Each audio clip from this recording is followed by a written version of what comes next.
Southwest Virginia Improvement Company, Laurel Mine, Pocahontas, Tazewell County, Virginia, March 13, 1884. The night shift was in the mine at 1 a.m. when the explosion shook the ground and dwellings for half a mile around. None of those inside survived. Cars, timbers, and debris were hurled from the openings with full force. The fan, mine buildings, and surroundings on the surface in front of the openings were demolished. Fire succeeded the explosion in the mine, and all that could be done was to seal the openings as the fire and smoke rapidly increased. After the sealing, steam was conveyed into the mine from 5 boilers. The mine was flooded, then opened, and the bodies were recovered in April. It was thought that dust with possibly some gas was fired by blasting. Gas could not be found in the mine after the explosion, although some claimed to have found it before.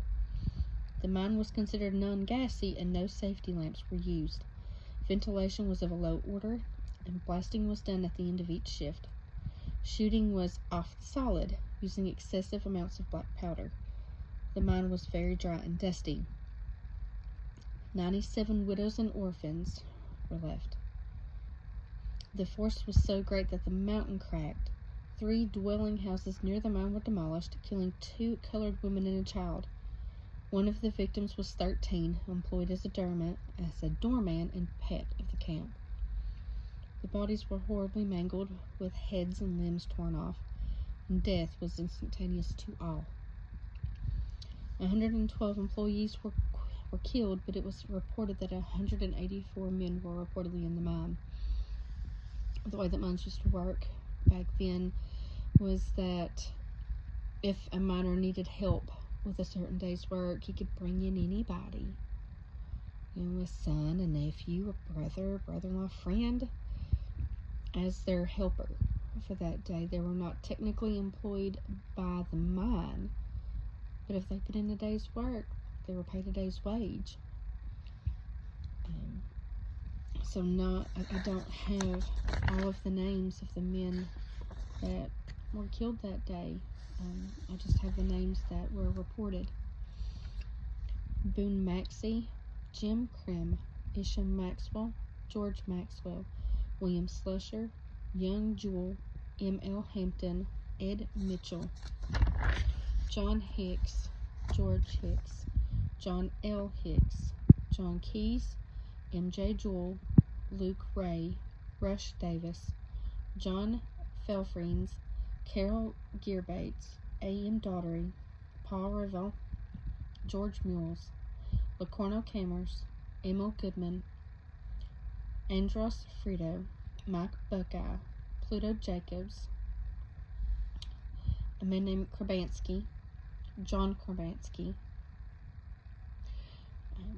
Andrew Beckeye, Arthur Danzel, John Key, Peter Rogendorf, Jordan Hicks, Jacob Pocate, B.B. Moore, Elsie Hopkins, Robert Davis, Ellis Misler, Louis Schultz, James Cremo, Daniel Robertson, George Chapman, Johnson Surface, William Comerford, A.A. Campbell, William Slusher, Thomas Woods, John Jewell, William Culler, Josiah Hoffman, James Corbett, Joseph Edmonds, S.H. Amberton, Robert Lewis, Amos Connor, John Connor, Joseph Witter, John Lawson, John Maxwell, James Maxwell, George Maxwell, R. Richardson, James Hampton, Henry Sears, Daniel Johnston, Ed Tucker, Wade Stewart, Howard Quarles, Henry McIvy,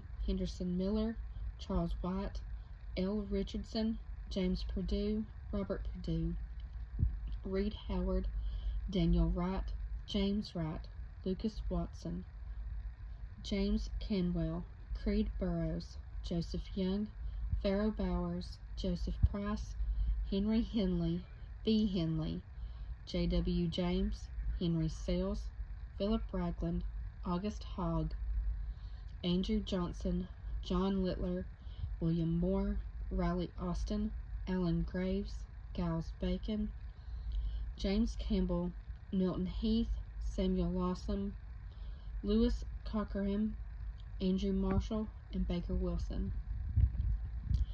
Andrew Boone Maxey was born December 3rd, 1869. He's buried in the Pocahontas Cemetery on Center Street in Pocahontas. Millard Millard G. Joel was born in 1858. He is also buried in the Pocahontas Cemetery. He was the son of William Hamilton Joel and Elizabeth Ann Walters. Rush Floyd Davis was born July 29, 1857, the son of Samuel Cottle Davis and Elizabeth Agnes Patterson. He's buried in the Patterson Memorial Cemetery in Fort Chiswell, Wythe County, Virginia. Braxton Bragg Moore was born December 6, 1867. He was the son of Spotswood Dandridge and Matilda Edith Bayless. He's also buried in the Pocahontas Cemetery.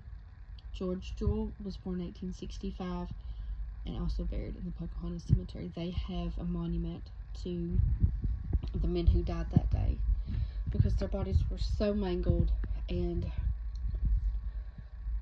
so degraded, decomposed by the time that the fire was put out for them to sufficiently recover the bodies. Not all of them could be identified positively, and so they were placed in a mass grave, and a monument stands in their memory in the Pocahontas Cemetery on Center Street.